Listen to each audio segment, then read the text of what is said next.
Hello, Wildkits. Today we're going to consider the question, how do you graph a logarithm? And so what I'm going to do is I'm going to try to graph the equation y equals log base 2 of x. Before I do that, I'm going to start by making a little table of values. And I'm going to pick some very strategic x values to plug in. Like I'm going to pick the x value of 1 because I know the exponent that turns 2 into 1 is 0. And then I'm going to pick the x value of 2 because I know the exponent that turns 2 into 2 is 1. And the exponent that turns 2 into 4 is 2. And the exponent that turns 2 into 8 is 3. And so then I'm going to start to work backwards a little bit. The exponent that turns 2 into 1/2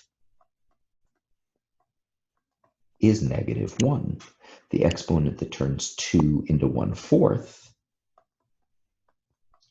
is -2. If I can fit it in here, the exponent that turns 2 into 1/8 is -3. So now I'm going to start to make my graph. And let's see, I've got the point right here at 1, 0. There's 1, 0. And then I've got a point right here at 2, 1. And I've got a point right here at 4, 2, and a point right here at 8, 3. And coming back in, I've got a point right here at 1/2, -1. I've got a point right here at 1/4, -2, and a point down here at 1/8, -3. And so when I put those pieces together, I get a shape that looks something like this. And this is our basic log shape. It extends all the way to the right, and as x gets closer to 0, the graph drops all the way down to -infinity, which means we have an asymptote at x equals 0 right here. And a graph that continues on to the right and down. So now that I've got this log shape, my question is, what would the graph look like if I changed the base? So what would happen if I wanted to graph y equals log base 6 of x? Well, some things would change because I'd have to pick some different inputs. I could still keep 1 because the log base 6 of 1 is still 0. But then my next x value would be 6 because the log base 6 of 6 is 1. And then my next exponent would be 36. X value would be 36 because the log base 6 of 36 gives me 2. And then my next input would be 216 because the exponent of 3 is what turns 6 into 216. And so these points would change their x values, but I'd keep the y values the same because these are just sketches as far as we're concerned.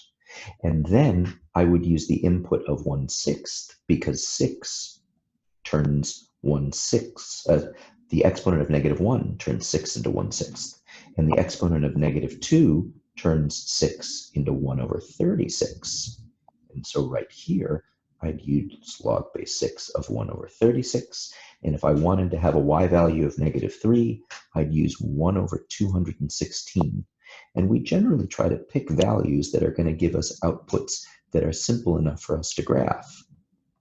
And so this is what the graph would look like.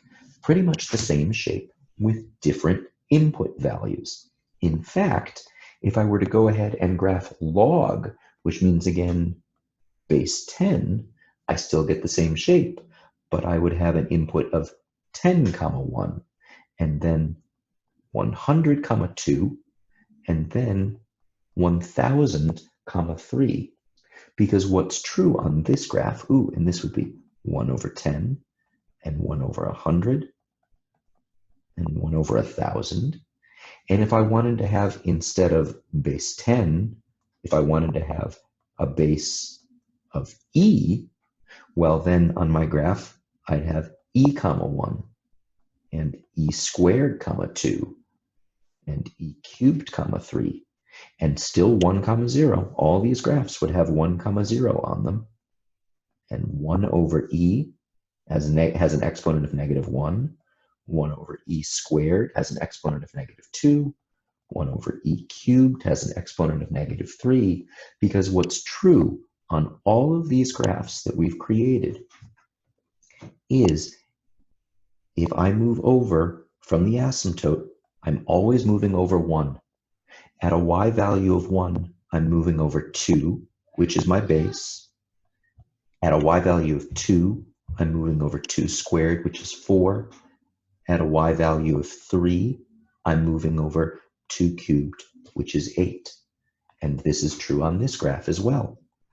At y equals 0, I'm moving over 1 from the asymptote.